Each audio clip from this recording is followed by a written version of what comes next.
Often, there is really only one thing standing between your sensitive information and criminals: your password. If they get it, they can get into bank accounts and private files and wreak havoc. For this reason, it's important to know what makes a password strong and secure. Chances are, you use passwords every day to open your computer, log on to your favorite websites, to get work done. The easy route is to have a simple password that works everywhere. Unfortunately, this can be a problem. Criminals are very good at guessing passwords.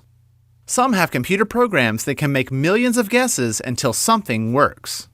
And if they already know information about you, it's even easier. Your job is to create a password that is very hard to guess. Here's how. Your first thought may be to use a pet's name, a birth date, an address, or parts of a phone number. These things are too easy for criminals to discover, so don't use them. Your password should not include information about you. Thankfully, there are ways to have memorable but hard-to-guess passwords. Consider this. In addition to single words, phrases can also be easy to remember.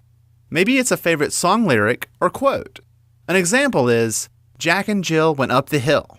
That's easy to remember, right? Well, your password is there.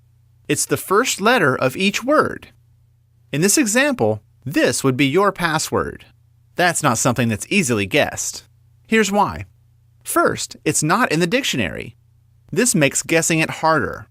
There are about 60,000 words in English. A computer can test out those words pretty quickly, so don't use them. But there's more. This password could still be stronger by adding uppercase letters, numbers, or special characters.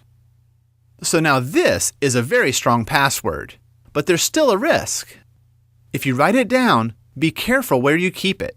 Be aware that someone can look over your shoulder or find it in your trash. Giving it to loved ones is also risky. They may not be as cautious as you are. Only you should know your password. Criminals may also try to fool you into handing it over via phone calls. Never tell anyone your password over the phone. And be careful when you get an email that asks for a password. It could be a scam. To help avoid problems, don't use the same password everywhere. That's like having one key that unlocks everything you own. The stakes are high if you lose it. Also, be careful if you use a computer that is not yours. Let's say you check email using a computer in a store, library, or computer lab. You log in, check email, and walk away. The next person to use that computer now has access to your email account and all the information in it. Always remember to log out of each site you visit on a computer that isn't yours. Passwords are an essential part of life online, and if we're not careful about keeping them secret, they can cause big problems. By understanding the risks and making passwords stronger, we can feel a little more secure.